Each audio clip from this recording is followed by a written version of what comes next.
Today we're diving into a court case that seems simple on the surface, but trust me, it spirals into something absolutely wild.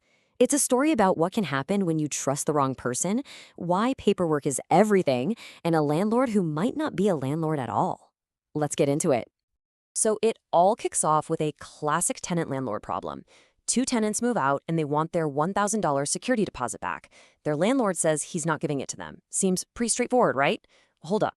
Because that simple money issue, it explodes into a situation involving a forced move, an eviction by the real property owner with police, and a twist in the courtroom that just changes the entire game. Right? You've got to be asking yourself, how on earth does a fight over a security deposit get this out of hand? What happened here that turned a normal rental agreement into total chaos? We're about to find out. Okay, so let's rewind and start at square one, the money. This is that classic he said, she said mess that brings so many people into a courtroom. So you can see right away, these two stories are on completely different planets. The tenants are positive they paid $1,000, but the landlord? He says he didn't get a dime, and in fact claims they actually still owed him $125. There's no middle ground here at all. Whenever a judge hears two stories that are polar opposites, there's only one thing they're going to ask for: proof, hard evidence. And that, my friends, is where this whole case starts to go completely off the rails. And here it is, the first giant waving red flag. There was no written lease. Nothing. Zilch. The entire rental agreement, the rent, the rules, the security deposit, it was all just a verbal handshake deal. And that is a recipe for disaster. And the judge, she cuts right through the noise. She's not interested in the drama. She just wants the facts. She looks at the tenant and says, "Show me proof you gave him $1,000. A receipt, a bank statement, anything." And the tenant's answer is simple and absolutely devastating to their case. I don't have it. In that moment, with those 4 words, their whole argument starts to crumble. You see, that's the tough reality of court. Without documentation, it doesn't matter who's telling the truth. It's just one person's word against another, and a judge can't enforce a claim they can't prove. But just when you think it's over, the story gets even weirder.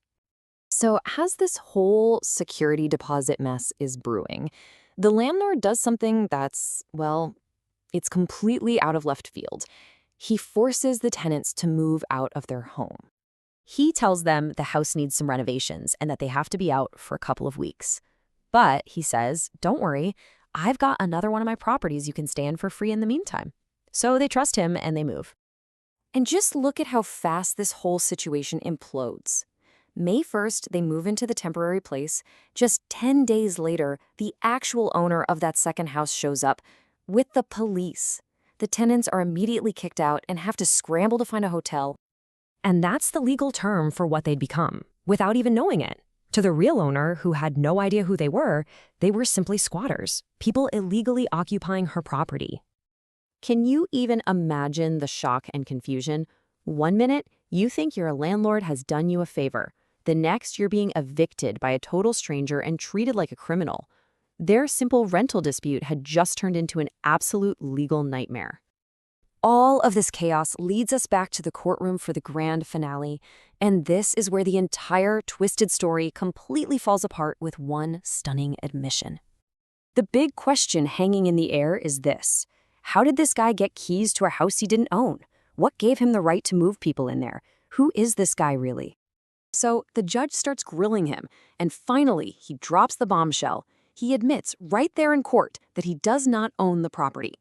He tries to squirm out of it, calling himself a contractor or a resident assistant, but the judge keeps pressing him. And this all comes down to a really important legal idea: subletting. It's when a tenant rents out the place they're renting to someone else. It's pretty common, but, and this is a huge but, you have to have the actual owner's permission to do it legally. And there it is, the final reveal that blows the whole case wide open. The man they thought was their landlord? He was just another tenant himself. He was illegally subletting the house to them without the owner's permission. He was a phantom landlord.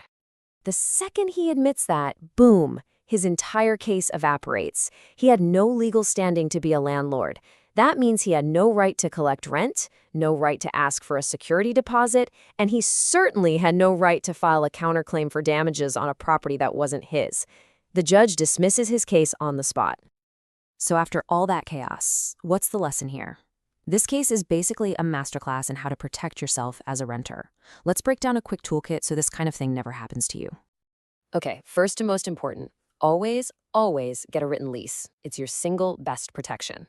Second, get a receipt for every single payment, especially cash. Third, do a little homework. Make sure the person renting to you actually has the legal authority to do it. Remember, verbal agreements are basically worthless in court. And finally, document everything. Every text, every email, every conversation. And that leaves us with one last thing to think about. This whole disaster, the lost money, the eviction, the stress, it all started with a simple handshake deal. It really makes you wonder, when it all comes down to it, how much is your word, or anyone else's, truly worth without a piece of paper to back it up?